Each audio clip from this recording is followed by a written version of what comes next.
no es solo pensar, es una preocupación extrema por la comida, por la forma de nuestro cuerpo. Es un trastorno alimenticio. Hoy, en Bienestar, vamos a hablar con Gabriela Fernández Ortiz. Uno de los temas, te diría, que más interesantes para nuestra audiencia, ¿no? Sí, sí, y sobre todo, bueno, ahora también en verano, que es un tema que empieza como a salir, ¿no? Porque tenemos que exponernos, la pileta, el cuerpo y quizás cosas que en invierno no estábamos viendo, ahora se ponen muy de manifiesto. ¿Siempre quisiste ser psicóloga, Gaby? Sí, a los 16 ya sabía, tuve como a los 20 una duda, cuando ya estaba en la carrera, porque me gustaba diseño de indumentaria, pero no, definitivamente era psicología, o sea, no tuve dudas de eso. Dijiste, voy a ayudar a la gente. De Sí, esta y manera en realidad, voy a... exacto, empezó porque mi papá me había regalado un libro de Freud, de la interpretación de los sueños, un clásico, lo leí, me encantó y ahí me empezó a gustar todo lo que es la mente humana. Cuando hice el test en el colegio, fue el 90% psicología, igualmente lo hice, y la verdad que siempre digo, no podría haber hecho otra cosa, o sea, no me veo haciendo otra cosa. Es donde te sentís en casa, Sí, digamos, sí, y desarrollada. totalmente. Y al principio empezaste en los negocios, ¿no? En las empresas. ¿Cómo fue ese comienzo? Exacto. Cuando empecé en el área de recursos humanos, en empresas, en multinacionales, lo que es consultoras, Adecco, Randstad. Trabajamos como consultora de negocios. O sea, no solamente janteaba clientes, sino también que hacía todo el proceso de lo que es selección de personal para mandos medios y altos. Y la verdad es que, a ver, fue desafiante, era un ambiente totalmente diferente al mío, porque ahí no entraba para nada la psicología, entraba recursos humanos y negocios. De hecho, hice un MBA por eso, porque lo necesitaba para generar negocios, para buscar nuevos clientes. Es un ambiente lindo, es un ambiente desafiante, pero sentía que había una pata que me encantaba, que era la parte de la psicología clínica que no la estaba desarrollando. Y un ambiente muy masculino también, ¿no? Muy masculino, porque obviamente el mundo de los negocios es mucho más orientado a los hombres y también donde se pone muy en juego la imagen. Cuando vos tenés que salir a buscar clientes, cuando te presento, cuando tenés reuniones, más allá de tu conocimiento también está mucho de cómo lucís, cómo sos y la selección de clientes en base a eso. Si sos hegemónica, te envían a los mejores clientes, exacto. ¿no? Y más trabajando para multinacionales, el tema de la imagen es clave. Porque también eran bajadas de líneas que venían desde afuera. Entonces, sí, la verdad que era exponerse todo el tiempo y la presión es donde en realidad la persona pasa a ser un número. Claro. Vos eras cuánto facturabas ese mes. No importaba cómo tratabas a los candidatos, cómo te manejabas con las empresas, sino que eras un número. Y ahí es donde yo empecé como a no sentirme cómoda. Trabajé 7 años en empresas, en multinacionales como consultora y después dije, me parece que hasta acá llegamos. Hasta acá llegué. Fue mucha información en muy poco tiempo. Gracias por todo. Sí. Gaby, ¿y por qué te dedicaste a trastornos alimenticios o alimentarios? ¿Por qué llegó eso a tu vida? Bueno, cuando fui adolescente tuve varios años, unos 10 años, donde transité en trastorno alimentario. La realidad es que fue agarrado a tiempo, mi familia me acompañó mucho, mis amigos también, pero bueno, pasé por un montón de tratamientos porque estamos hablando hace 20 años atrás prácticamente, donde obviamente no había tanta información, era todo muy nuevo. La verdad que en ese momento, bueno, yo estuve en Aluba muchos años haciendo... ¿Cuántos años tenías, dijiste? Yo tenía 14 cuando Desde empecé. los 14, ¿y cuánto tiempo Y hasta duró? los 20 20 y años. algo, sí. Y la realidad es que fue difícil porque, como te digo, no había tanta información y también la realidad es que, a ver, al ir pasando por distintas instituciones, el tratamiento va cambiando. Sí te puedo decir que a partir de los 20 ya fue mantención, yo ya estaba curada, pero los primeros años era muy complicado porque había un único sistema que era un sistema de régimen casi militar, ¿no? Donde te acompañaban al baño, donde te servían las porciones, donde no podías salir, no podías mirarte al espejo, o sea, era sumamente estricto. Hoy en día hay mucha más oferta porque obviamente no es lo mismo una persona incipiente con un trastorno alimentario que alguien que lleva 15 años. Así que la verdad es que, bueno, al haber pasado eso, el haber entendido desde el sistema de salud, desde lo que pasan los padres y lo que se pasaba como paciente, me quise especializar en trastornos alimentarios. Y cuando quisiste especializarte, que yo creo que tiene que ver con tu historia personal, por supuesto, ¿qué fue lo que buscabas? Buscaba generar un sistema diferente del que había vivido yo. Para mí había sido muy duro porque fue ensimismado. Yo estaba en el colegio y aparte, o sea, iba a la mañana al colegio y a la tarde iba a la institución. ¿Se puede saber qué trastorno tenías? Sí, tuve anorexia y después tuve bulimia. O sea, juntos en un momento. No, en realidad primero uno y después otro. El trastorno alimentario suele mutar, no es que siempre, puede que quede siempre en lo mismo, pero por lo general suele mutar. y tuve periodos de anorexia y periodos de bulimia. Iba como ¿Y qué te intercalando. decías en los momentos que tenías anorexia? ¿Cuáles eran tus pensamientos o por qué no comías? La realidad era todo el tiempo la imagen que yo buscaba tener o que buscaba dar. Lo que pasa es que más allá de la imagen, lo que hay de trasfondo es una exigencia extrema, ¿no? De ser la mejor en el colegio, ser la mejor en el deporte, ser buena hija, buena amiga. O sea, el trasfondo más allá del peso es lo que a vos te pasa internamente y ese deseo de siempre ser la mejor y que nada es suficiente. Y eso mismo pasaba con el peso. Tenías un peso, pero no era suficiente, podías pesar menos. Y siempre se iban corriendo los límites. Y lo mismo con la exigencia. Eras la mejor, pero podías ser promedio 10, no 9. ¿Tenías como una distorsión de la visión de tu cuerpo cuando te mirabas al espejo? Absolutamente. Con ambas enfermedades la distorsión es absoluta. Y vos ves que todo el mundo te lo dice, pero la imagen que a vos te refleja el espejo es totalmente diferente. Y no lo podés ver. E inclusive, si te llegás a reconocer cuando estás un poquito mejor delgada, te gusta esa imagen y la querés sostener. Entonces ahí comienza esa rueda del miedo a comer. Y hay un trasfondo muy importante. El trastorno alimentario, corriendo un poco de la imagen y de la exigencia, tiene una ganancia secundaria. Yo siempre digo que el trastorno alimentario se sostiene por una ganancia secundaria. ¿Cuál es? Por ejemplo, la atención. Cuando vos estás enferma, tenés la atención de tu familia, de tus amigos, tenés un trato diferencial. Por ejemplo, yo en el colegio no me dejaban hacer actividad física. Y obviamente siempre los preceptores, los profesores estaban muy pendientes de cómo estaba, si estaba bien, si estaba mal, mis amigas también. Tuve la suerte de tener una familia que me acompañó muchísimo y se involucró desde el día 1, tanto informándose en lo que era un trastorno alimentario, porque hace 20 años atrás te puedes imaginar que ni se sabía lo que era, sino también yendo a las reuniones, reuniones en Alúa donde yo estaba haciendo el tratamiento. O sea, se comprometieron en todo, mis padres y mi abuela en ese momento también. Y mis amigos también me acompañaban a las reuniones porque, bueno, acompañar a un amigo que tiene un trastorno alimentario es muy complicado, porque hay mentiras, hay ocultamientos. Entonces, ¿qué pasa? ¿Cuál es lo que vos ganás en ese momento? Todo está alrededor tuyo. Sos el centro de atención. Claro. Buscabas amor, buscabas que te quieran, que te miren, que te vean, ¿no? Que te vean, exacto, atención. Entonces, a ver, hay un montón de causales, el trastorno alimentario es multicausal, pero sí, en ese momento te vas dando cuenta que, bueno, buscas un poco eso. Por eso también es que el trastorno alimentario se alarga tanto en el tiempo. ¿Y cuáles son esos causales para tener trastorno alimentario? ¿A qué vienen? ¿De qué vienen? ¿De qué provienen? Es multicausal. La verdad es que hasta hoy en día en todas las investigaciones el resultado es eso. No hay un solo factor que pueda generar un trastorno alimentario.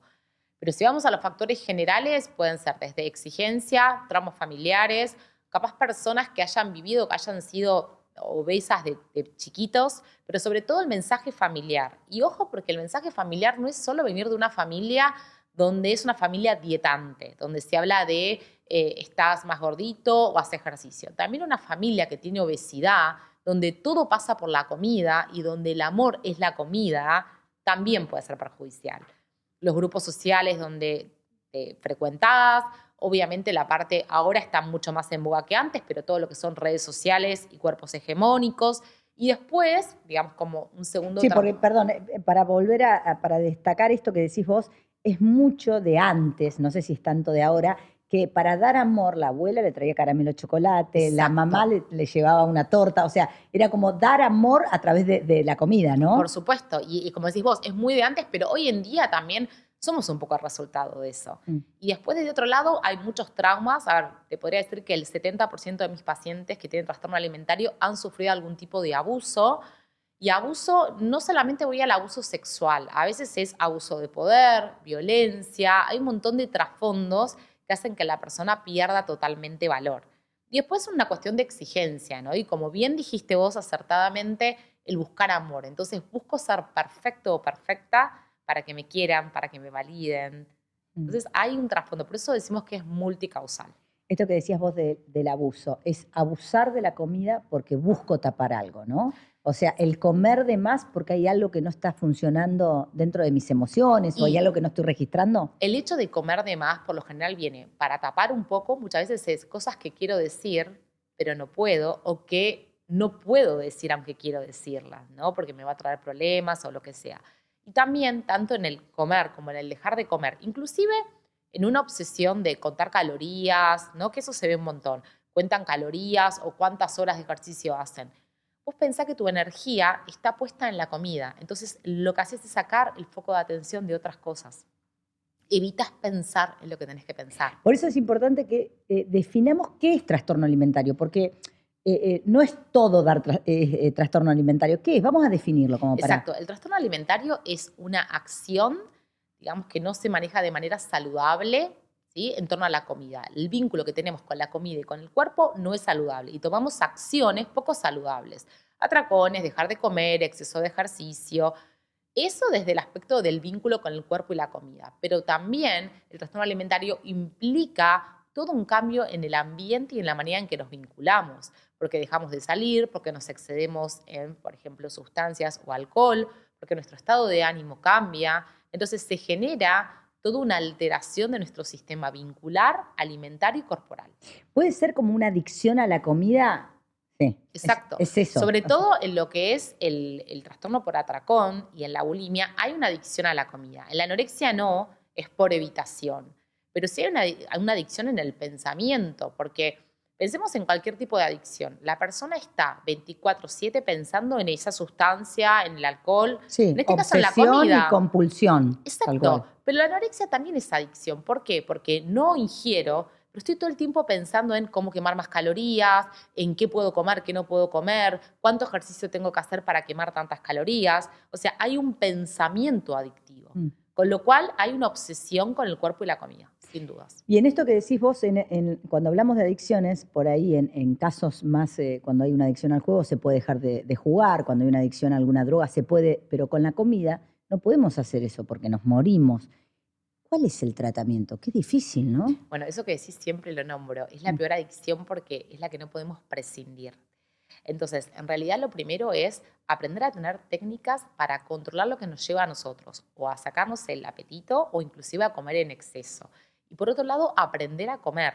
Algo que es muy importante es hacer un tratamiento con profesionales especializados, porque realmente atenderte con un psicólogo o un nutricionista no especializado puede empeorar los síntomas. Entonces, el tratamiento en trastornos alimentarios es integral. Consta de 4 patas. 4. A ver, Sí, el primero es la terapia, que la realidad es terapia cognitiva. ¿Por qué? Porque es más breve, porque está orientada a resultados, porque te va a dar técnicas. Específicas. Específicas. Porque se trabaja con el aquí y el ahora. Lo cognitivo, digamos, es cómo resolver el problema puntual que estamos teniendo. Exactamente. Primero terapia. Terapia cognitiva. Después, una vez que la persona logra equilibrar el trastorno, se puede hacer un psicoanálisis. Pero primero tenemos que resolver el síntoma. Si yo tengo un paciente que no come o se da atracones 4 veces por semana, yo primero tengo que resolver ese tema porque corre riesgo la vida del paciente. Después podemos indagar con psicoanálisis u otro tipo de terapia, de dónde viene, por qué, pero en un principio es la salud y sobrevivir. Claro. Segundo punto, nutrición, que es tan importante como la psicología, porque, a ver, la clave es esa, estoy teniendo un mal vínculo con la comida. Sin embargo, la parte nutricional es la parte que suele sanarse de manera más rápida. Porque la persona aprende a comer, genera nuevos hábitos y eso impacta directamente en su estado de ánimo. Entonces, es una de las partes que más rápido se suele resolver. Pata número 3, la parte clínica. La persona que tiene desarreglos alimentarios suele tener desarreglos hormonales, químicos. En casos de anorexia suelen tener amenorrea, que es la ausencia del periodo por más de 3 meses. 3 meses, sí. Pérdida de pelo, piel seca, lanugo. Hay un montón de síntomas clínicos que la persona suele tener, con lo cual depende el caso y lo comprometido que esté el paciente, entre 1 vez al mes y cada 6 meses, control clínico. Clínico periódico. Exacto. Claro. Irregular. Exacto. Y el cuarto punto, y esto es variable, depende del paciente, es psiquiatría. Por lo general te diría que entre el 85 y el 90% de los pacientes necesitan estar medicados. Estar medicados durante un tiempo. ¿Pero por qué medicados? Porque necesitan poder sobrellevar este periodo de una manera saludable. Una persona que ingiere 200 calorías por día y pasa a comer 1500, puedes imaginarte la ansiedad, la angustia que siente. Entonces necesita una ayuda farmacológica que lo ayude a transitar ese periodo. Equilibrarse. Exacto. Lo mismo con una persona que se da atracones. Tiene un desorden y una desregulación emocional que necesita ayudar a regular, una ansiedad que necesita bajar. Esto no significa que la persona va a estar de por vida medicada, Pero en un principio, hasta que la persona logre aprender herramientas con el psicólogo o la psicóloga, es probable que tengan que tomar un estabilizador del ánimo, un antidepresivo, depende lo que el paciente necesite. Cuando hablamos de diferentes herramientas, también herramientas como el yoga, el mindfulness o el respirar simplemente con meditación ayudan muchísimo a este tipo de poder empezar a controlar, ¿no? El tema del vínculo con la comida. Absolutamente. De hecho, la que nombraste, el mindfulness, es una de las estrategias por excelencia. En mi centro tenemos, de hecho, como vamos a decir, un plan armado, porque en realidad es el mix de varias técnicas, el DBT, la terapia de aceptación y compromiso, y dentro de ellas está también el mindfulness. Es una de las herramientas claves porque dentro del mindfulness está el mindfulness eating, que es el aprender a comer consciente. Y esto se ve para trastornos alimentarios, inclusive también para obesidad. Entonces, la que nombraste es clave. Después, todo lo adicional, que puede ser yoga, reiki, todo lo que es artístico, ayuda muchísimo para canalizar. Pero sí es clave, a ver, cuando a veces viene un paciente y dicen, ay, bueno, solamente hago reiki o hago yoga. Bueno, es adicional, pero es necesario hacer el tratamiento médico correspondiente. Solamente con una pata no vamos a resolverlo. Recién hablábamos de obesidad y también es una de las enfermedades del momento y que está afectando a la sociedad en general. Vos lo ves mucho en tu clínica y cómo le hablas a la gente que llega aparte tan angustiada, ¿no? Porque siento que no es algo que se resuelva de la noche a la mañana, es un proceso. Exacto. La verdad es que obesidad tengo pocos, o los que vienen con obesidad vienen como, digamos, síntomas secundarios. Vienen quizás por una depresión, ansiedad y síntomas secundarios la obesidad. Lo más parecido te podría decir que es el trastorno por atracón, que es la ingesta de manera desordenada y desmedida de alimentos en un periodo corto de tiempo, pero sin purga. Por eso digo que es parecido a la obesidad. Por lo general, las personas con trastorno por atracón suelen tener sobrepeso, con lo cual no es una obesidad, pero sí tienen un exceso. Y la realidad es que si vienen con mucha angustia, con mucho deseo de buscar soluciones mágicas, que no existe, porque como hablamos, tienen que aprender a comer. En todos los casos de trastorno alimentario es aprender a comer y sobre todo aprender un poco a amigarse con esa imagen. Porque, a ver, tengas obesidad, trastorno por atracón, va a llevar un periodo de tiempo hasta que vos logres tener una imagen más saludable. Entonces, por eso trabajamos con lo que se llama aceptación y compromiso. Poder aceptar que esto es un periodo de tiempo, que estoy sanando y transitando y que tengo que justamente aprender a sortearlo de la mejor manera posible. Y en esta sociedad que vamos tan a mil, que nunca tenemos tiempo, que todo es comida rápida, ¿cómo es fácil alimentarte saludablemente en estas condiciones? No, y depende mucho también de la persona. El tratamiento, lo que siempre recomiendo es adaptarlo, customizarlo a la persona. No es lo mismo una persona que trabaja en una oficina, que puede tener sus cortes para hacer sus 4 comidas, sus colaciones, que una persona, por ejemplo, como vos, que está grabando quizás todo el día, o una persona que también tiene muchos compromisos, donde también parte del desorden alimentario a veces viene de la propia rutina. Entonces, tratamos de adaptar un poco a eso, por eso también hablo de un nutricionista especializado para que acompañe a la persona a adaptar su plan alimentario a su ritmo de vida, conforme la hora donde come, si tiene hijos, si come solo, si come con alguien. Entonces, eso se puede adaptar. También hay un 50% que es el paciente, y es que el paciente, bueno, ponga de sí, porque, como hablamos, necesita aprender a meditar, hacer actividad física periódicamente. Entonces, bueno, toda la responsabilidad no es del profesional, sino también del paciente que busque también adaptar un poco. ¿Y cómo nos damos cuenta si un familiar, si un amigo está padeciendo un trastorno alimenticio? ¿Qué señal nos está dando? Lo primero que te diría es que no miren tanto el cuerpo, sino la comunicación. En los casos de personas que tienen bulimia, suelen tener un peso saludable, inclusive pueden tener sobrepeso. Y las personas que tienen trastorno por atracón suelen tener sobrepeso. Entonces, cuando vos los ves, decís, esta persona no deja de comer, porque uno... Está saludable. Claro. Exacto, uno en la mentalidad, tiene la mentalidad de los años 90, donde estaba en boga la anorexia y donde todo lo que veíamos eran mujeres extremadamente delgadas y con los huesos que se veían en cualquier foto. Entonces, lo que yo digo es, escuchen el discurso. Si habla mucho de la comida, si se critica todo el tiempo, si, por ejemplo, tapa su cuerpo, no usa ropa holgada todo el tiempo, no quiere ir a la pileta, hace comentarios agresivos a su cuerpo o al cuerpo del otro, si vemos que la persona está muy obsesiva con las calorías o inclusive cómo reacciona ante la comida. Si vamos a comer con una persona y esa persona vemos que no puede parar de comer o traga la comida o por el contrario, corta la comida en porciones muy pequeñas y está jugando en el plato. Exactamente, juega en el plato, está muy selectivo.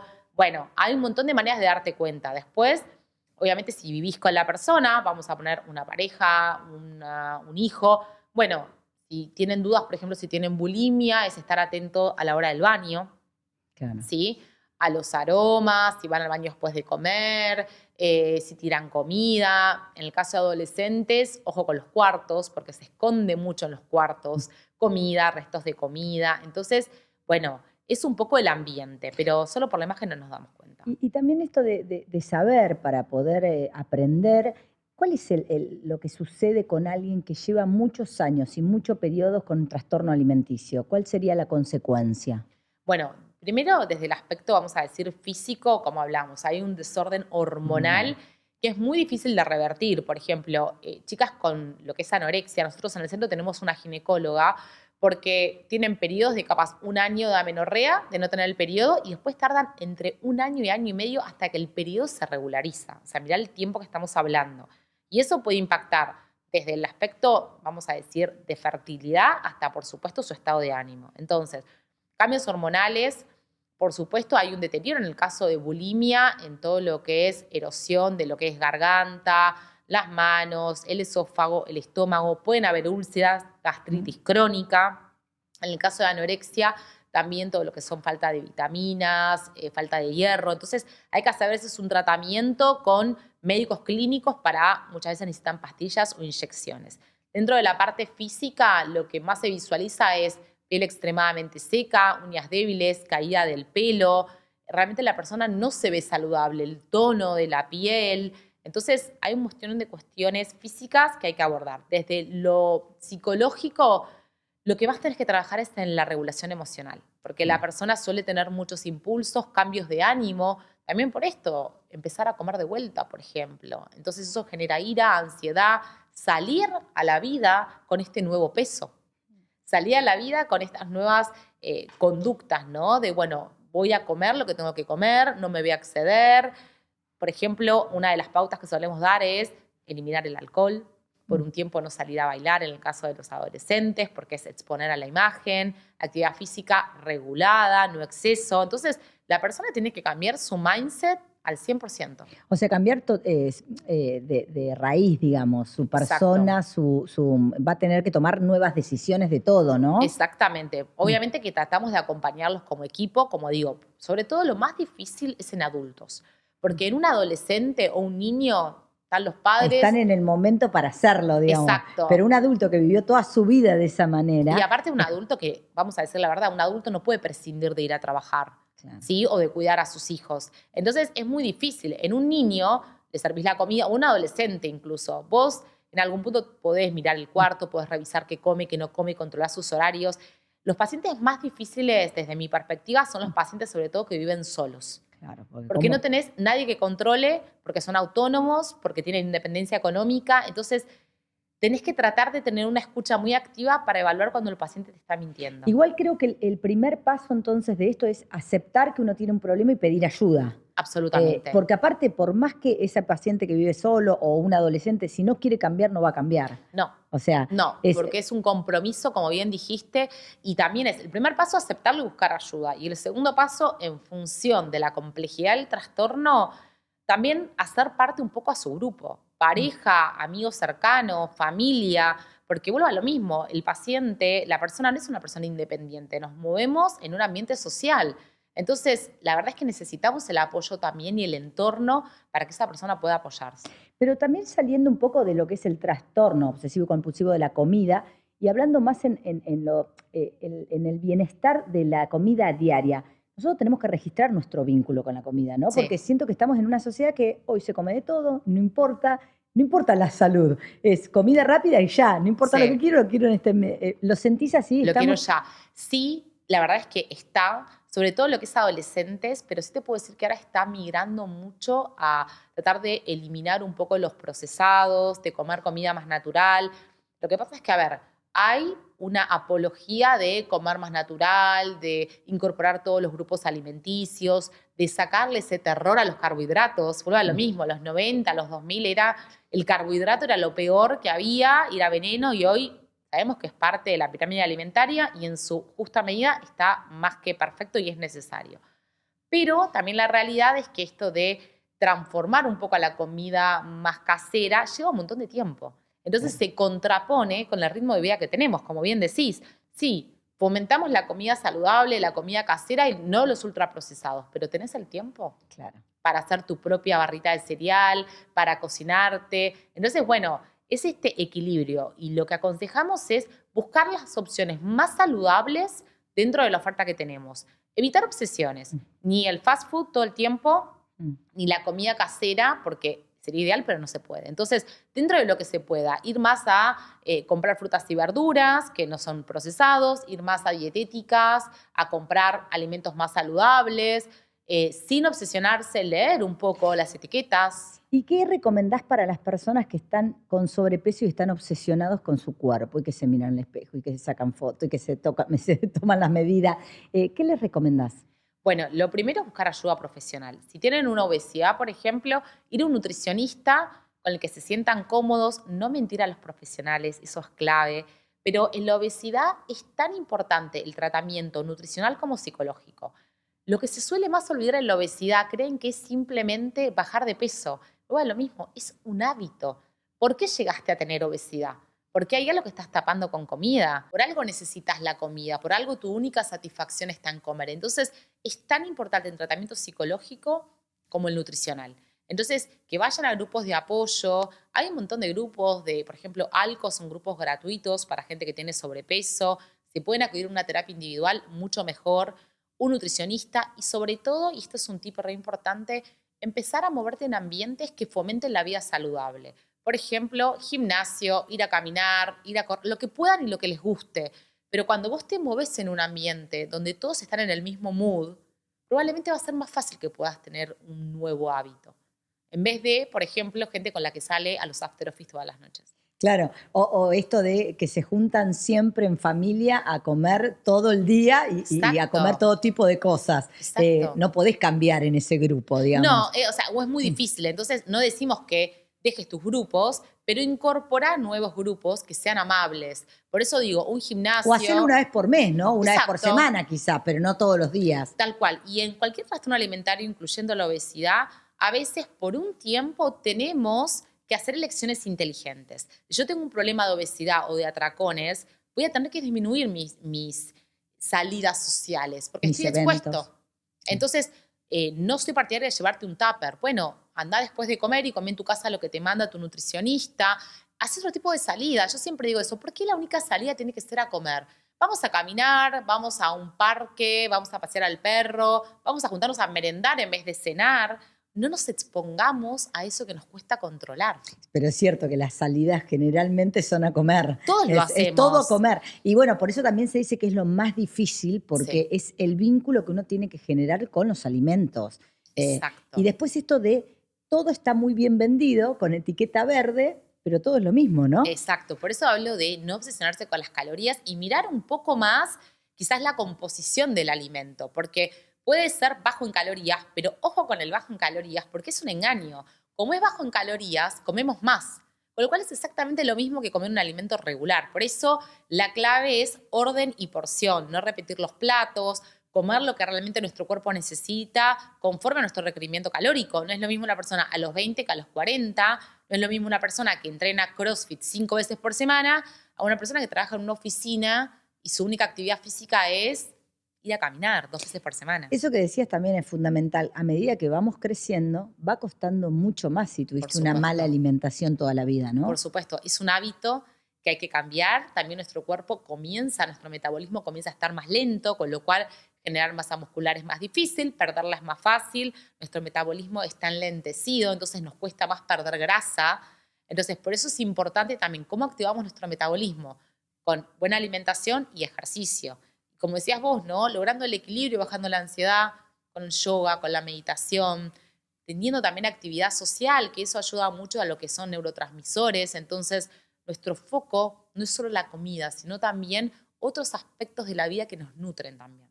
Y si te pregunto un consejo que alguien que esté del otro lado y que esté angustiado porque no puede resolver el tema de su vínculo con la alimentación, ¿qué le dirías? Bueno, lo primero es aceptar que tienen que buscar ayuda, empezar con un tratamiento, con un equipo integral en la medida de lo posible, nutricionistas y psicólogos, y sobre todo empezar a pensar si el ritmo de vida que están llevando los está acercando a ese objetivo que tienen. Cuando me refiero a ritmo de vida me refiero a cantidad de horas que estás trabajando, puedes hacer algún cambio en el mientras tanto que buscas ayuda profesional. ¿Puedes hacer algún cambio en tu vida? ¿Puedes ordenarte con la alimentación a nivel de horarios? ¿Puedes elegir mejores alimentos? ¿Puedes salir un poco menos a la noche? Cuidar los 4 pilares. Los 4 pilares de la regulación emocional son la alimentación, el ejercicio, por supuesto lo que es el tiempo libre, la meditación y el yoga. Entonces, tenemos esos 4 pilares, ¿sí? Estamos durmiendo bien, estamos haciendo actividades que nos gusten, estamos meditando, descansando, ¿qué estamos comiendo? Entonces, evaluar qué estoy haciendo, porque como digo, es 50 y 50. 50 el profesional que te va a dar tips, el psicólogo, la nutricionista que te va a acompañar en un plan conforme a tu persona y a tus actividades, y vos que empieces a hacer elecciones inteligentes. Y en tu historia personal, que la verdad que tu historia personal está inspirando y ayudando a otras personas, porque de hecho por eso creaste el centro. Sí. Si esa persona está pasando un mal momento, vos le decís que esto se puede, ¿no? Se puede salir adelante. Claramente que se puede, y la clave es primero aceptarlo y tener la humildad de aceptar que tengo un trastorno y que lamentablemente es difícil, por no decir imposible, salir solo, sobre todo cuando es un trastorno de muchos años. Entonces, pidan ayuda, se puede, y se puede tener una vida absolutamente normal y tener un peso saludable y salir con amigos y comer lo que querés y tomar alcohol y disfrutar, pero hacer elecciones a conciencia, pero que la comida no te domine. Entonces, anímense a liberarse del trastorno alimentario, porque realmente se puede ser feliz siendo saludable y teniendo vida social, y sobre todo teniendo vos el control de la comida y no la comida sobre vos. Eso me encanta. Me quedo con esa frase: tengamos el control, pidamos ayuda y se puede. Muchas gracias. Gracias. Muchas gracias.